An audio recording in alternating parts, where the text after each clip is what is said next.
are bright, we own the night. The stars are bright, we own. The stars are bright, we own the night. The stars are bright, we own. The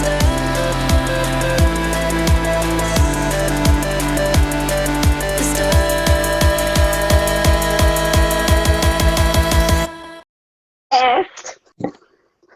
Hi. So what I want to do first is kind of give a little intro as to what we're talking about today. Okay. So again, Happy New Year. Um, Today we have an awesome guest, my friend Maureen Regan. And today we're going to talk a little bit about diabetes. Okay, so what I was able to pull up, sometimes I think we hear the name, but we don't really know too much about what it does. We know it does affect the body, and usually people within the blood cancer community can probably relate a little bit, in terms of your insulin levels. It's just like really important in terms of the whole renal world. You know what I'm saying? So diabetes can affect us all, and it's and how our body turns food into energy, basically in a nutshell to some degree.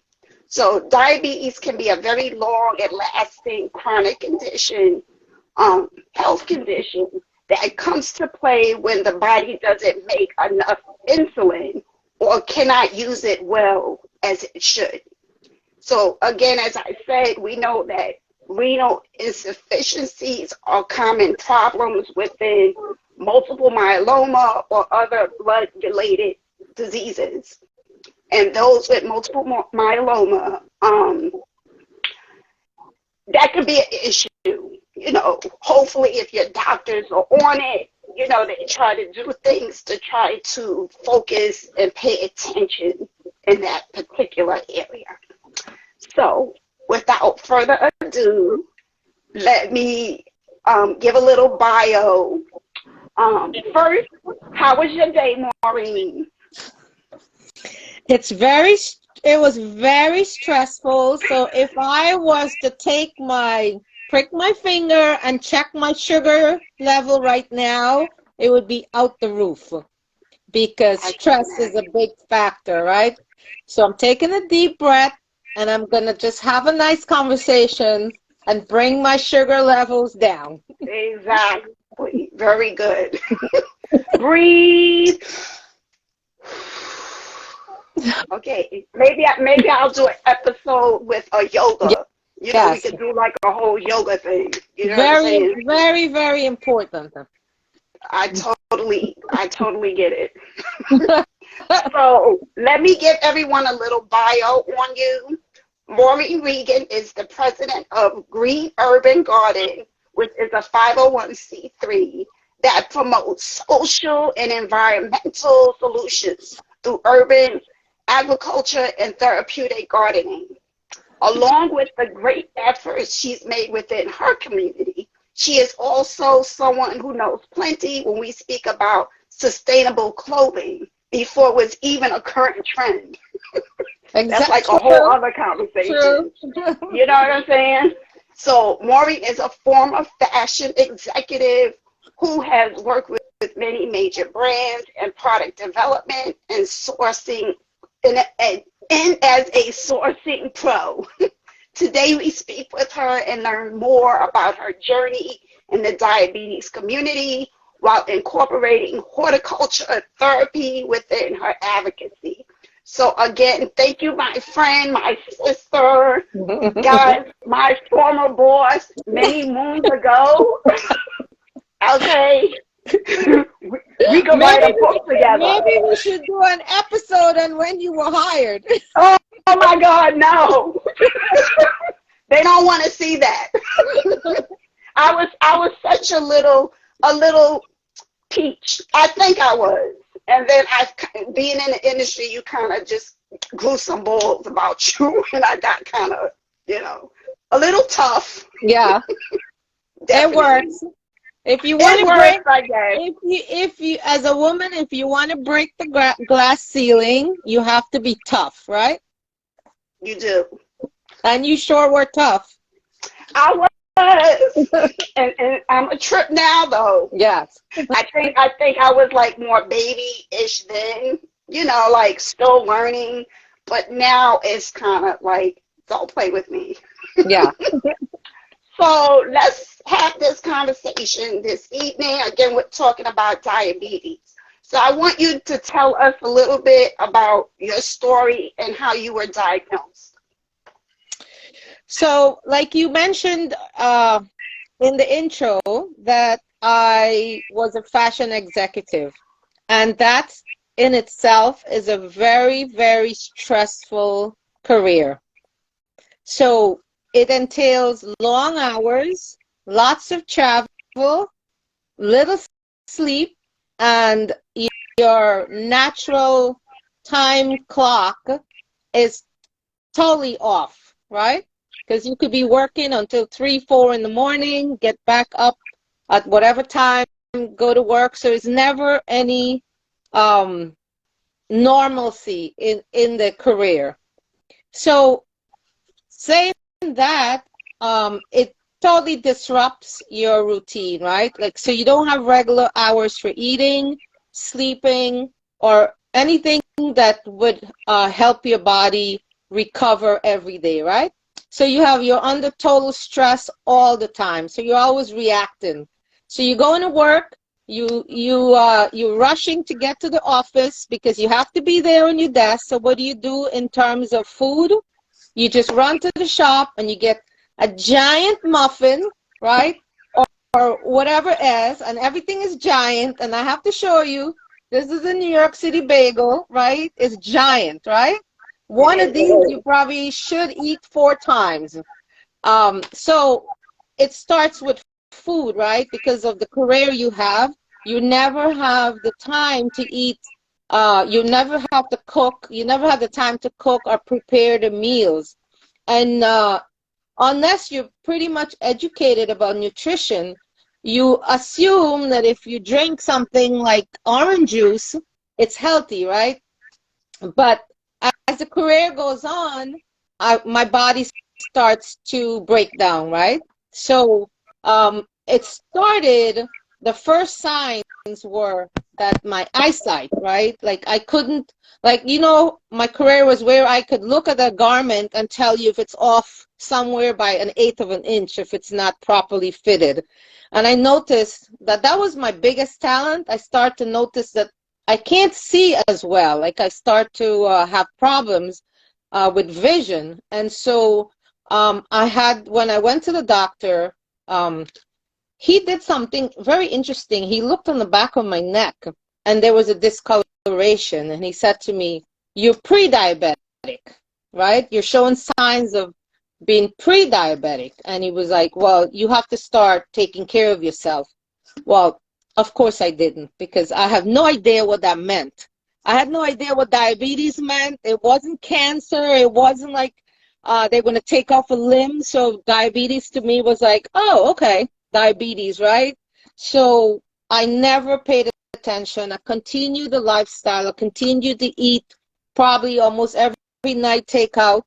And in the takeout food, maybe you think it's healthy, but there's all the sugars and the starches and everything. So it's a long process that took me down the road where eventually I became diabetic, right? So the insulin, my body was not observant. So the next thing a doctor would probably recommend to you, I'll put you on meds, right?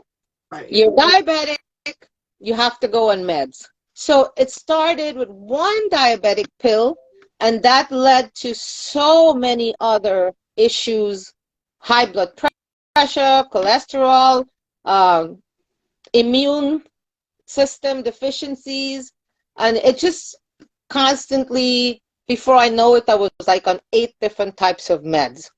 So, you know, these little pill boxes, they go from Sunday to Saturday, right? You're supposed to fill them in with your meds every day so you don't forget to take them. You pop it open, you take the meds. But if I was starting to take about 8 different meds and different dosages per day, these little pill boxes did not work. Because if I'm taking on a Saturday 1 pill in the morning and 2 of something else, I mean, I can't put it all in the same little container, right? So it became to a point where it was just not working for me. I can't just keep adding another meds. And I start to understand that, yes, I need to understand what diabetes is, because I had no idea. You know, nobody in my family at that time had diabetes. So I started to learn what diabetes is and what it takes to get off the meds. A major sign is that you're thirsty all the time, right? And then I would Okay. get these sugar highs and lows. So for a long time, I didn't understand. Every day around like between 4 and 5 o'clock, I had this intense craving. I wanted a can of Coke, right? I needed a can of Coke. I would have a like icy cold Coke, and I thought, oh, you know, it was nice and refreshing, but it was my body showing me signs of all the things happening in it. And I had this one job where I had to read these spreadsheets all the time, right? And I love drinking orange juice. And one day I was drinking like a really big bottle of orange juice, and I found that I could not see after I drank the orange juice. Like literally, could not see the spreadsheet. And I start to panic, like, oh my God, I'm going blind. And then I found out, I look at the back of the bottle and it had all the levels of sugar in the orange juice. So my body went through like a really high spike, totally was almost like blind for that moment until it recovered. So that's when I learned about sugar, you know, and what it can do every time you eat something, what the spike does to different organs in your body. That's banana. It's funny because I know a lot of us can relate, because for those who are grown watching this, right, you know sugar is not good. And again, especially people in the community who have cancer or basically any chronic condition, we know the disease feeds on sugar. However, because I sure had a piece of cake last night. Okay, but you know, however we know this, but again, it's about being mindful. But to the level of your vision is, you know, at an issue, that's some serious business right there. Well, even more serious than that is that I was at a family gathering once, and this was before I was, before I accepted I was diabetic. And there was a conversation going on, and a family member, a male family member, pulled me aside and he started to cry. Ooh. And he said, you know, my diabetes is affecting me sexually. I cannot perform anymore. And I was like, what? And I start reading about it. And it happens to men and women because it's such a disease that controls so much in your body that the spikes can start to interfere with your sexual activity. And that's even worse, right? So if you're young, if you're in your 20s and 30s and you're diabetic and you can't feel desire for your partner, right? You think something's wrong with you, but you don't know that it's the diabetes that's creating these issues. So you think, oh my God, I don't care for my partner. Maybe whatever's going on, you know, something's wrong with me. So the doctors don't tell you this, that this is all the things that's going to happen to you And no matter if you're on meds or not, unless you start to educate yourself and make serious, serious changes, you're going to have a lot of stuff going on in your body. That's crazy. Is that a It's wake-up funny. call or what? It's a wake-up call. It's funny because the actress Halle Berry, I know she's diabetic. So she's kind of shared her journey like over the years and stuff like that. And it's like, again, you hear the name, you kind of know what it is, but seeing her particular journey, in all these movies, and she's like a high profile actor, it just kind of, to me, it just got to me at one point, like, okay, she's been talking about this like forever, but I don't think a lot of people, it clicked as to what her process has been over the years. And I don't know the woman, but she looks like she's fit. She's in her, I think, late 50s or something to that effect. And she looks awesome. But as you said somewhere in there, it is a work, right? You have to be mindful. You're mindful of it. Right. However, you have to put effort to watch what you're doing because it. Well, just to give you a point in reference, 4 years ago, I quit a high stressful fashion job. It was so stressful that I couldn't get out of bed in the morning because my bones would hurt. It would be like my hips would feel like it's on fire, like the bones running through my legs would be like somebody's like have a hot poker and sticking it in my legs. I would cry, I can't get out of bed, I don't know what's wrong. So finally I went and I got tested, and they said to me, the doctor said to me, my SED rate, right, was I think normal is like maybe, I don't know if it's in the 30s, I don't remember, but mine was so high that she called me and she told me that you have an autoimmune disease, and I believe that you have lupus. Wow. And I was like, OMG, I didn't even know at that time what lupus was. All I knew that it was not a good thing to have, right? So, of course, I told everybody I had lupus. And so I I started to research it, and I figured out that there were foods I was eating that was causing my diabetes to be out of control.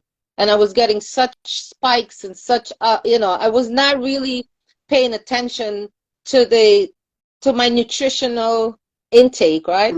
So I start working on it and start really, and that's really just like 5 years ago that I've really got very serious about my diabetes. And the more I research, I found out that really I could control a lot of things. And then last January, I think it was, when I went for a checkup, it turned out that I reversed the autoimmune diseases completely. Wow. Like, it didn't show up anymore. Like, like I can get out of bed, I can jump out of bed. I don't have those aches and pains, and my hips hurt or my ankles, all the things. And it was all related to how I was treating my diabetes. And then also it was very bad about my meds, right? I wasn't eating right, high stress job, not taking my meds, regularly. And so the doctor said to me, when I went to see her, when she diagnosed me, she said to me, your job is killing you. When are you going to quit this job? And that's when I quit that job, because it's either I continued and just have a heart attack or a stroke, because diabetes contribute to heart attack and strokes. And just for people out there to understand it, every time your blood spikes, right? For example, if I have this bagel now, my blood sugar level probably be 300, almost 400, right? And every time it spikes, I can pop a pill. But as I bring that spike down, it actually, your kidneys, it works on the small nerves in your kidneys or your heart, and it breaks it down, right? So you're prone to heart attack and strokes and kidney disease and all that renal stuff you was talking about. So it's really managing the spiking of your blood sugar, right? So it's very important that what you take in watches the spike that happens. So if you can control your blood sugar level, right? You don't have to go do something extreme. Just control it, then you wouldn't have those damages in your body. Comes down to. And at this point, I want to share something with you. So I'm upstate New York, and I'm on a construction project, and we have no kitchen, right? So I can't cook the foods I'm used to cooking for myself. So I go to the supermarket, and I'm like, well, I have to eat. I don't want to take out food. I don't want to get food from the restaurant. So what do you do when you want to stock up your freezer or your refrigerator with just ready food, right? So I can't have this bagel, right? So Even though you have it in the house, but well, okay. I have it in the house is because it's for the workmen. I bought them New York City bagels because everybody talks about New York City bagels, right? Okay. So Okay. I want to just show you a couple things, what I look for. So this is cottage cheese, right? Mm. And what does it say right in the front here? 3 grams Right. something. So when you're looking at your labels for sugar, and that's important, sugar and carbohydrates, right? Mm. Because carbs break down into sugar, right? So you look for the sugar on your labels. You also look if they add sugar to that food group. So sometimes you'll have like this one here this is a brand called Too Good. It's yogurt, but it only has 2 grams of sugar. So if you check labels for yogurt, right, automatically you think, oh, yogurt is good for me, right? No. A lot of sugar. No. Especially if it's low-fat yogurt. It's worse because if you check the label, sometimes it's 20 grams, 30 grams of sugar, and what's that going to do when you eat? Even if you eat a small amount, it's going to spike your sugar, right? So you want to make sure you're not doing that. So it takes a little more time to go through and look for things that has the lowest amount of sugar and the lowest amount of carbs. For example, this is a chicken Caesar salad, right? Mm-hmm. It's only 2 grams of sugar. That's very little. That is very little. Like this one here is a zucchini tops. So it's not potatoes, it's zucchini. It only has 1 gram of sugar. So that's great, right? So these are things I can keep in the fridge or the refrigerator. Even, what's this one? I just showed. Oh, this is morning sausage. Morning Star sausage. It's a veggie. This one had 2 grams of sugar. That's very low. And no added sugar. I even found this Indian food. And so culturally, and I'll speak on behalf of Guyanese, culturally, our food groups, when you're eating, right, when you're cooking a dinner, you have bread, right, the flat bread, you have rice, you have potatoes, you have mostly starches, a lot of fried food, all on the same plate. And so what's going to happen when you finish eating a plate full of that? So like this is an Indian, it's spinach paneer, so that's like cheese with spinach. This only has 2 grams of sugar. So like I could keep that in the freezer. This is Jimmy Dean breakfast. 2 grams of sugar. So it's like the taste, you can have the taste, so you're not depriving your brain, because you have to make the connection, right? And what a trick that they tell you about is bacon. And I think in some diets they tell you to eat bacon, like fat. Really? Yeah. So for diabetes, right? If you're getting bacon without the sugar on bacon, and you cook the bacon and you keep it to have a snack, every time you have like a sugar craving, you can have a little piece of bacon. That satisfies satisfies that craving, that connection between your brain and that craving you're having, right? So you want to just get past that. As that's coming on, you want to get past it. So you have to find things all the time that's like making that connection, that getting rid of that craving and substituting other stuff for it.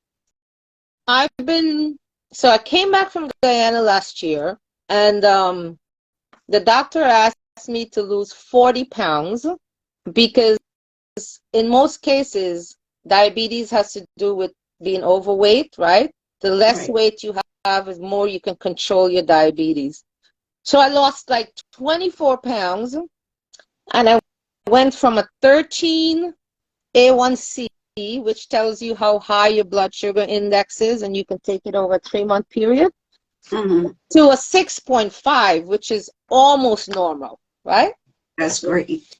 So, and it has to do with food and exercise. I was very active. I didn't have all the foods we see here in the supermarkets and all the drinks, and it's not around us.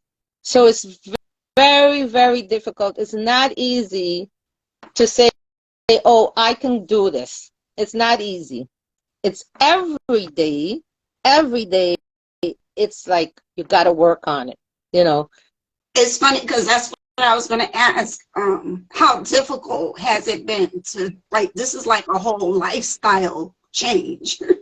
It's so difficult. Like, for example, you go to the supermarket, right? And you shop. You just fill your cart in. I need this, I need this, I need this, right? You fill up your cart and you come home, and that was my way of shopping. Now when I go to the supermarket, I'm doing this, right?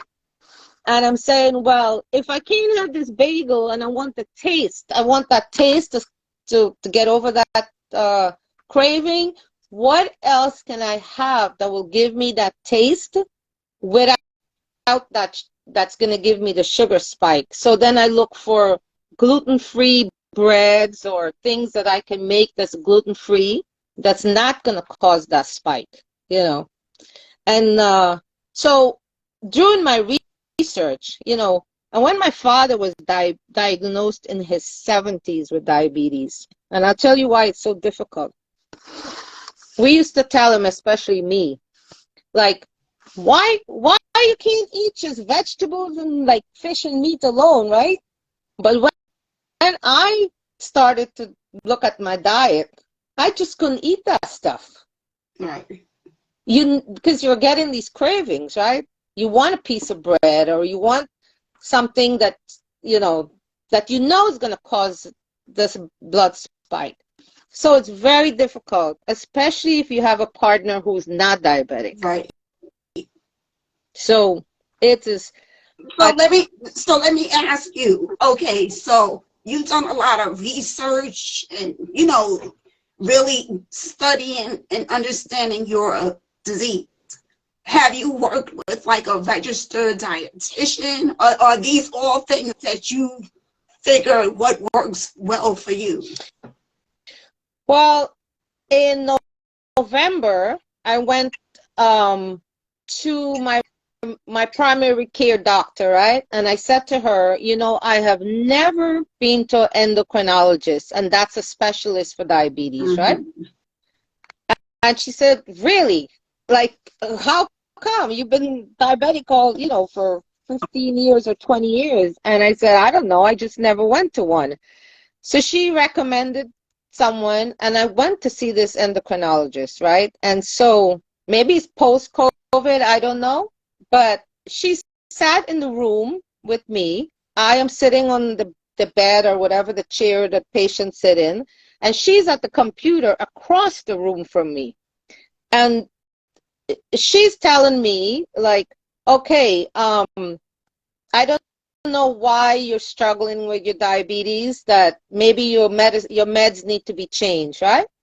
And she sits there and she says, I'm going to put you on this medication called Trulicity. Now, she never even got up her chair to like come next to me to even look at my eyes or check me or do anything, right? She's just reading on the computer. I mean, I could do that on Google. Right. she's sitting across the room and she's telling me, I'm going to put you in Trulicity. And Trulicity is like a drug that some people use also in diabetics use and you lose weight. Okay. But I said to her, what are the side effects? She says, oh, there's no real side effects, right? I said, all right. So she sends in the prescription and I go to the pharmacy and I ask the pharmacist, and it's a pen, it goes the way you would give yourself insulin. So it's the same way. It's like a pen and you inject yourself once a week or something. And I asked the pharmacist, what are the side effects of Trulicity? And she says, oh, I don't even think she knew what I was talking about. She says, no side effects. So I go home, I take the package, and the first thing it said on there was cancer, right? And it had a long list of things as side effects for this drug. You know, people suffer terrible, you know, diarrhea, all kinds of stuff, you know, nausea. And I said to myself, why am I going to change to a new drug that potentially I can create more issues for myself? Why don't I just work harder in losing the other 20 pounds and keep working on my food, which is a struggle. But at least I know I'm doing working. Yeah. And I was very angry that she really was not involved in my care because she's across the room from me. Right. And just writing like a drug dealer. I could have gone to the guy in the corner and get a prescription for some kind of drug, as far as I'm concerned. All she did was write a script out, right? I was like, I'm just going to another drug dealer. So I did. It's funny because it's like part of the show is to hear from, you know, hear from other advocates and to see, you know, whether it's multiple myeloma, whether it's diabetes, whether it's heart disease, whatever.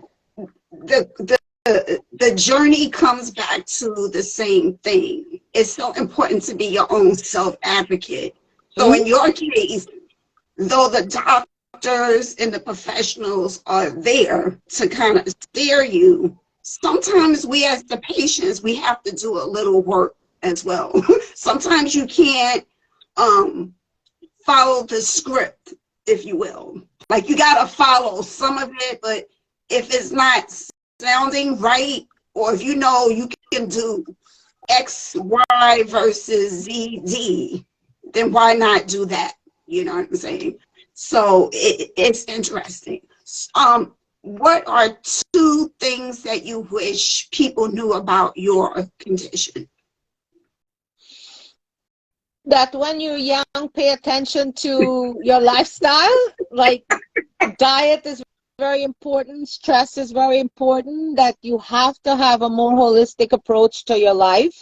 Like if I could turn back the clock, like maybe take more breaks or incorporate more nature or more therapies into my lifestyle, which I had zero. Either I worked or slept, you know, that's about it. It was no it was not a holistic way of living, let's put it that way. So I created this journey that I'm trying to change coursing, right? I laid the foundation for this disease by not understanding a lot, right? Food was not something that I paid attention to, or that you need to have more recreation in your life, or, you know, these are things that now I think during COVID or post-COVID that people are paying attention to and understanding that how terribly healing nature is. And I think that's one of the reasons I switched my career to more working in green spaces, because it can turn back the clock a lot, right? It really can give you that peace where you need it to heal. You know, you don't need it all the time, but you need it sometimes to create that, give yourself that break, whether it's a walk in the park or gardening or any kind of green spaces therapies. I think it's very, very important. I was asked to do a telephone interview yesterday. Someone heard that I work with horticulture therapy and wanted to hire me to work on organizations across New York City that handle people with behavioral issues, right?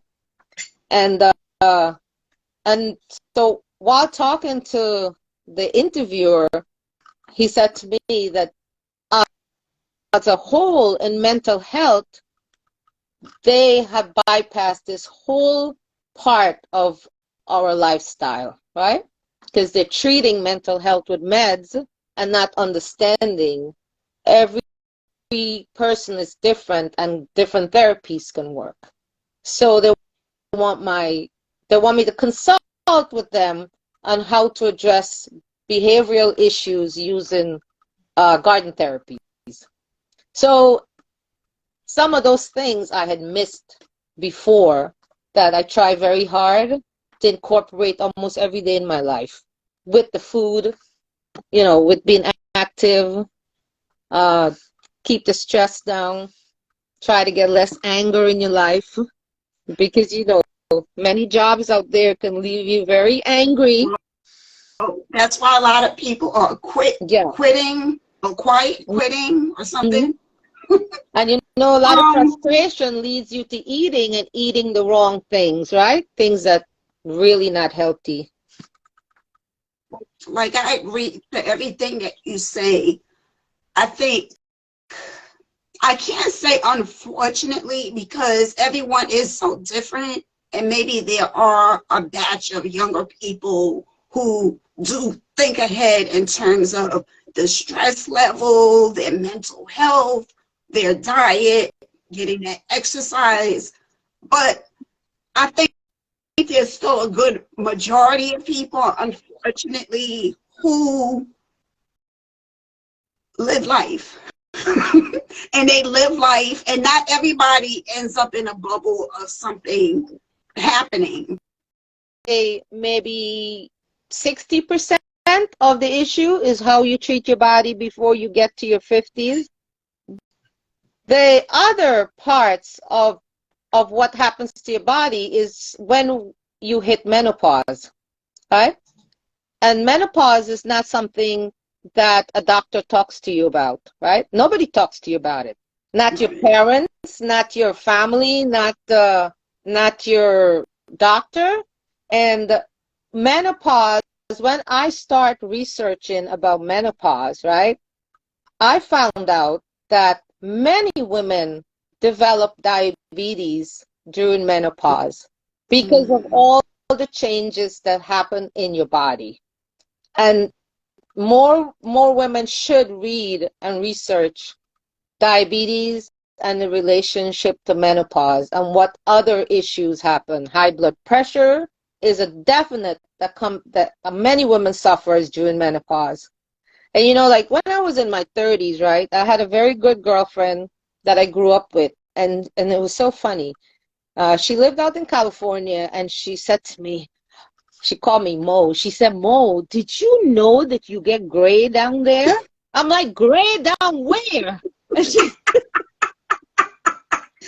Oh, Lord of mercy. right? I was like, what the hell? She said, you would not believe how things change when you have menopause. You know, not only does your body hair gets gray, but your skin changes, your hair changes, uh, even your body may smell differently. And diabetes have such a huge impact on your skin, on everything about your body, right? That's why they tell you when your skin is dry, especially diabetics, because remember the blood flow, your circulation is not as good. So your skin gets very dry and itchy. And it's diabetes, right? If your circulation is not working, A lot of things happen. Your hair wouldn't grow as well. It's got dried out. It falls out. Your skin gets dry. Um, the blood flow to your privates doesn't work as well. So you're not enjoying anything. So I'm telling you, diabetes is like the engine of your car. If you're not looking after it, that sucker is gonna die on you. Realize that it is like a domino effect. Like you may, okay, take me for instance, okay, coping with multiple myeloma, thankfully in remission. However, I still have to be mindful, as you say, of a diabetes, of other things due to myeloma and then due to, aging. You know what I'm saying? So not everything is going to be myeloma. Right. Maybe that was the engine that started it, but now there's other things to be mindful of. Oh, could this be something else? Or, what have you. So I think it's so important, especially when we find ourselves in this kind of bubble, to just, it's a continual mindfulness. So when I was in Guyana last year, I found out from my doctor here in New York, and she was a young doctor, my primary care doctor. And she was the kind of doctor when you go in for your 3-month checkup on your blood levels, how you're doing, she always had some information for you about diabetes. And she said to me, do you know that you could switch out potatoes and eat cassava? Now, cassava is another starch, right? It's a root vegetable, it's a starch. And she said, it's really good for diabetes. She said, the reason is it breaks down differently in your body. It does not spike your blood sugar, right? We're looking for those spikes. And I was like, I love cassava, right?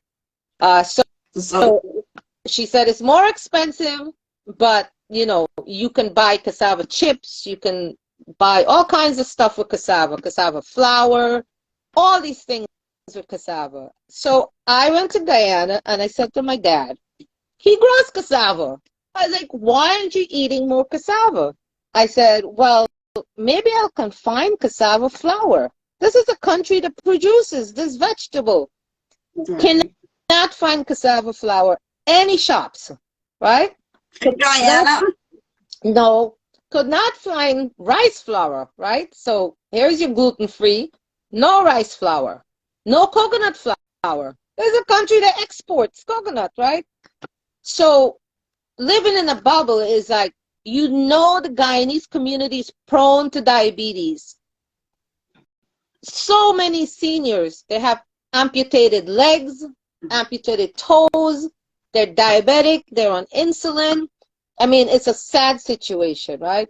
My father, because he was diabetic and because he didn't really understand it and care for himself, when he had the sugar spike, he got dizzy. The saw he was using amputated 3 fingers off his hand, right?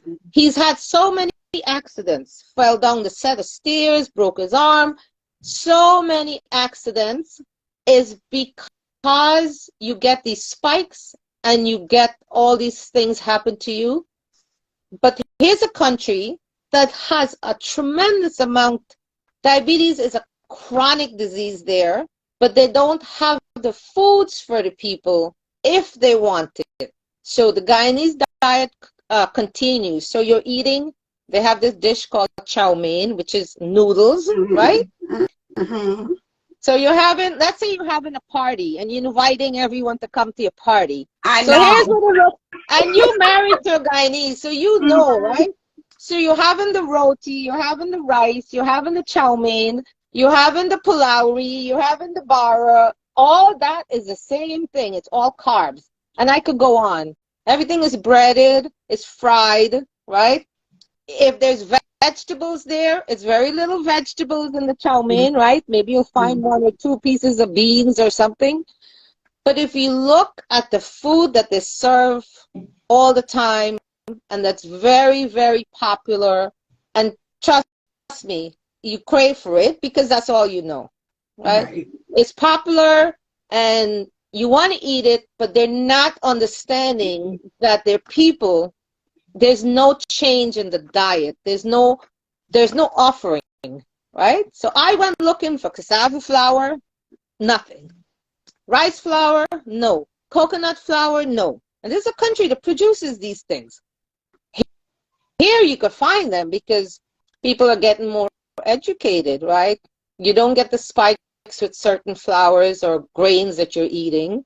So I started my own journey, and the reason I cook all that and post my recipes is because I have to find another way. I have to substitute. Like, for example, I want to eat the Guyanese food, but I can substitute different things, right? Instead of the potatoes, maybe I can use the cassava instead. I can still eat the roti or the flatbread, but I can make it with a different grain, right? I don't have to use the processed flours. Right. So it is a journey, it's research, it's also testing food that you can, that you can start to kill those cravings with style. And also you have to look at the social justice in our society. For example, if you live in a poor neighborhood, what's your access to certain foods? If you go in the supermarket, you have 5 shelves of sodas packed with sugar, right? And even if they give you the food stamps to buy healthy foods, or they call it healthy bucks, right? Where is the education? Because if there's no education, you're not going to understand that if you don't make the change, your mother is going to go to Popeyes and buy a bucket full of chicken for you that's not good for you, right? So it's a whole cycle that's going to take a long time, and it's going to take a lot of advocacy work. That there is a relationship between social justice, right? Environmental justice. So you have to look at the whole picture and say, you really got to make changes in those areas for us to understand how diabetes impacts different cultures, different neighborhoods, different groups. Because I certainly don't come from a low-income neighborhood, right? I have access to better foods, but why am I diabetic? Right. So you got to understand all the cultural stuff that goes with it. Too heavy for It's you, crazy. Yolanda? Never, never. I'm grown. All my friends. It's a lot. It's a lot. But what parting words do you have for those who are newly diagnosed? It's not cancer. You can reverse diabetes, right? So you have to think about it and say, cancer kills, right? It's seriously, that's a disease that really kills. Diabetes does not kill. You can reverse it. You can make changes. You can do little changes. You don't have to overhaul your lifestyle all at once. I mean, I've been working on this a long time, and I have days or weeks when, like I fall back, right? Frank could come home thinking he's being nice to me and buy me a milkshake, right? Or come home with a frozen, one of my favorite thing is a frozen Coke from 7-Eleven, Like that is like, for me, like somebody give me a amazing gift, right? If I Right. can drink a frozen Coke, that is the best, right? Little does And he know he, that's a nail in a coffin right there. he That little gift. and I think, no, he knows it, but he'll think that he's giving me something pleasurable because he knows I love it, and he'll come home with it. And of course, I can't say no, right? So it's constant. You got to be vigilant about it. Your partner has to be on board, have to understand it, So it's a hard road, but it's not a road that can't be that you cannot walk it and survive it. About self-care and well-care of employees. When we started out in the fashion industries, there was nothing like well-care or self-care. You had the flu, you had to go to work, right? No one worried that you could spread the flu to anyone. Exactly. Which is almost the same like COVID now, right? You could still spread COVID same way, but you had to be at your desk, whether you were dying, whether you were sneezing, coughing, you know, the way people looked at the employees is much different today. So I think as things progress, we may have more well care incorporated into the workforce, right? You would have insurance companies providing for well care or self care. You would have companies who realize that you don't have to do a 5-day in the office. Maybe you can do 4 days or 3 days and 2 days at home, where you have time to have some downtime and you're not running and rushing, outside. You save some time, right? So I think as people focus more on their health, and I'm talking mental as physical health, you will see those changes. But you got to keep your foot on the pedal before employees fall back to just the buck, right? The buck stops here, and you have to be at your desk, and you have to work 12, 14 hours a day. And especially like in our career, it was working 3 seasons at a time, 14, 16 hours days. And if you was lucky to have a sick day, depending on how big the company was, maybe you had 2 or 3 sick days a year. Mm-hmm. That's kind of like, okay, I hope if I get sick, I hope it's on a Friday. Mm-hmm. So that way I have Friday, and then hopefully by Sunday I can recuperate. A couple things I would say to people who really want to understand diabetes is to understand their lifestyle. First, you have to understand your lifestyle. If you have a more balanced lifestyle? Because if you don't, then you're open to all kinds of stuff happening for your health, really, mental or physical. Exactly.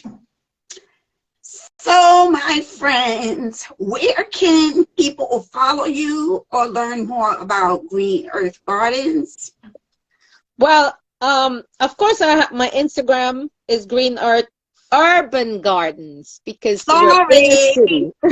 Sorry. And I just want to quickly do a shout out to Green Earth Urban Gardens. So we started this not-for-profit a decade ago, right? And it was because I saw how childhood obesity was on the rise, and also I saw seniors were not getting the attention, or they're mostly housebound and just dependent on drugs. So I started this not-for-profit so that we can advocate for people who are housebound, or kids, underprivileged kids, or kids with disabilities. So we have been working with kids with disabilities, especially learning disabled, teaching them life skills and gardening.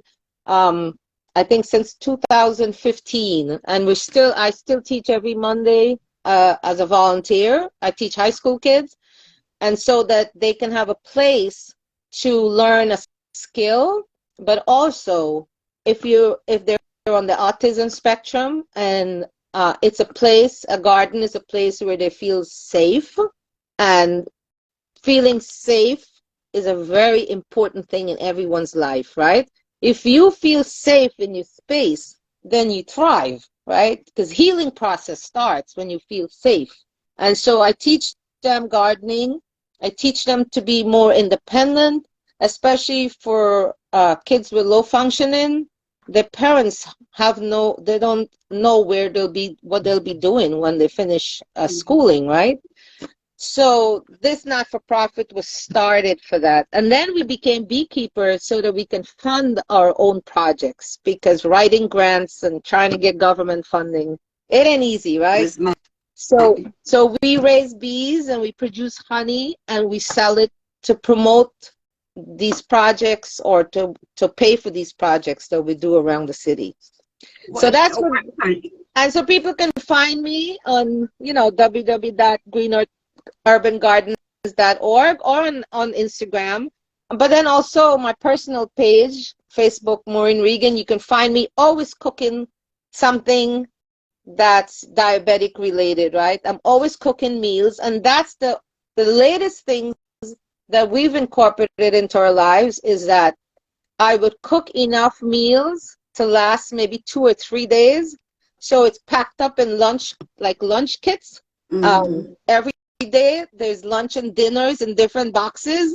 So we can just get home and eat because it's prepared already. Right. And we know what goes into it. Like, we know what oil we use, we know what seasoning, we know what's carb or gluten free. So there's some time in planning.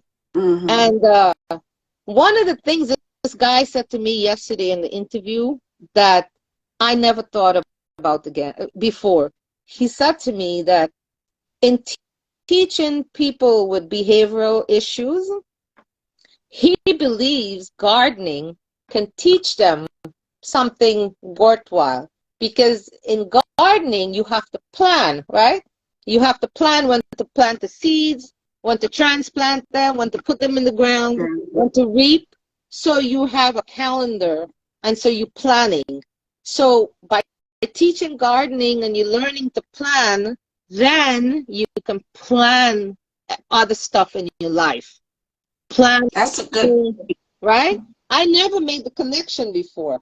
So you're learning to plan. You got to, when you're going shopping, you're planning. When you're cooking, you're planning. You're planning for the food in your refrigerator, right? So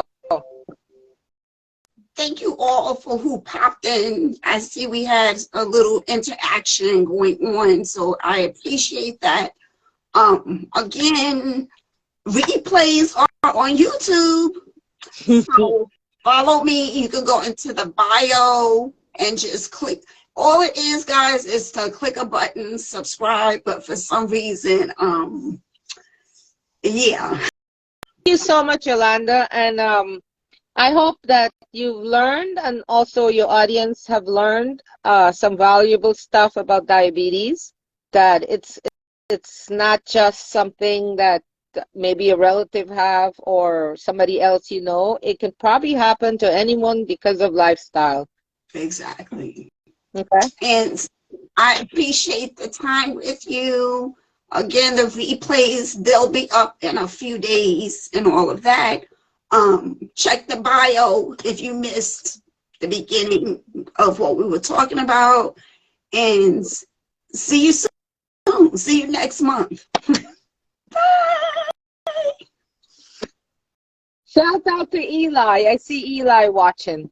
Eli, Okay. Eli is I don't know if you ever met him, but he's friends with Keith. Remember Keith? Girl, I don't know. And I'm getting ready to press in video. Thanks, Eli. Bye.